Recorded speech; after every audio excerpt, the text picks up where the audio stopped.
আসসালামু আলাইকুম, সুমাইয়াস কিচেনে সবাইকে স্বাগতম। আমি আজকে আপনাদের সাথে ভীষণ মজার একটি ভর্তার রেসিপি শেয়ার করব। আর আজকের ভর্তাটি হচ্ছে আনারস ভর্তা। রাস্তার পাশে মামারা যে আনারস ভর্তাটা বিক্রি করে সেটা খেতে কিন্তু ভীষণ মজার হয়। মামারা যেভাবে এই আনারস ভর্তাটা করে ঠিক সেভাবেই আমি আপনাদেরকে ভর্তাটি তৈরি করে দেখাবো। আশা করি আপনাদের কাছে অবশ্যই ভালো লাগবে। তো চলুন দেখেন এই ভর্তা তৈরি করার প্রস্তুত প্রণালী। আমি এখানে 2টা এরকম পাকা আনারস নিয়েছি। আনারসটা যদি পাকা দেখে নেন তাহলে ভর্তাটা খেতে কিন্তু বেশি মজার হয়। তো এখন এই আনারসগুলো আমি প্রথমে ভালো করে ধুয়ে নিয়েছিলাম আর খোসাটা এভাবে ছাড়িয়ে নিচ্ছি।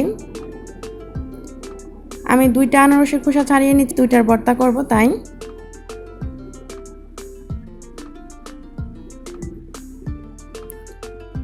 আনারসের খোসাটা ছাড়ানোর পর এখন আমি এরকম ছোট ছোট করে টুকরা করে নিচ্ছি। আর ভিতরের যে শক্ত অংশটা এটা ইচ্ছা করলে আপনারা ফেলেও দিতে পারেন, আবার চাইলে আমার মতো করে টুকরো করে নিতে পারেন। এভাবে আমি 2টা আনারসই টুকরো করে নিচ্ছি। আনারসগুলো টুকরো করা হয়ে গিয়েছে। আমি এরকম পাতলা পাতলা করে ছোট করে টুকরো করে নিয়েছি। আপনারা আপনাদের পছন্দ মতো আরও ছোট কিংবা বড়ও করতে পারেন। তারপর আমি একটা বাটিতে নিয়ে নিচ্ছি সবগুলো আনারসের টুকরো।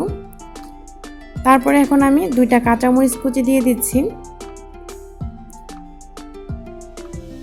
কাঁচামরিচ কুচিটা দেওয়ার পর দিয়ে দিব শুকনা মরিচ হালকা তেলে ভাজা, মানে হালকা ভেজে তারপর গুঁড়া করে নিয়েছি এই শুকনা মরিচটা।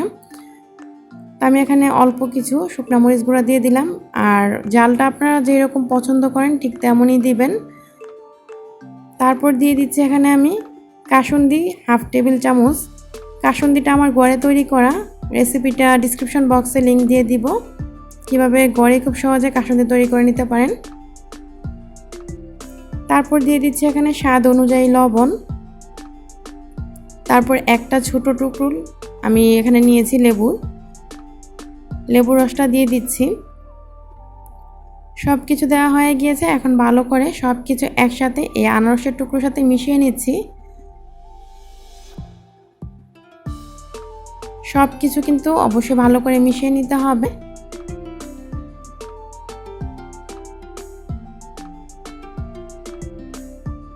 তো আমার আনারস ভর্তাটা কিন্তু হয়ে গিয়েছে, সব কিছু ভালো করে মিশানো হয়ে গিয়েছে।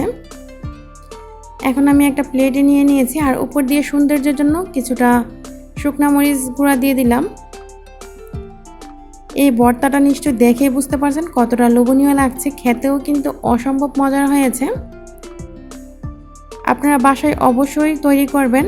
আর যদি আনারস কখনো টক হয় তাহলে এভাবে ভর্তা করে খেয়ে দেখবেন কতটা মজার হয়। টক হোক আর মিষ্টি হোক, 2টা আনারস মানে মিষ্টি টক 2টা আনারসই কিন্তু এভাবে ভর্তা করে খেতে পারেন, অনেক মজার হয় খেতে। আশা করি আমার আজকের এই আনারস ভর্তার রেসিপিটি আপনাদের কাছে ভালো লেগেছে। যদি রেসিপিটি ভালো লাগে চ্যানেলটি সাবস্ক্রাইব করে সাথেই থাকবেন আর রেসিপিটিতে লাইক দিয়ে দিবেন। রেসিপিটি আপনারা আপনাদের পরিবার ও বন্ধুদের সাথে শেয়ার করতে পারেন। আমার আজকের রেসিপিটি দেখার জন্য আপনাদের সবাইকে অসংখ্য ধন্যবাদ। সবাই ভালো থাকবেন, আমার জন্য দোয়া করবেন। আল্লাহ হাফেজ।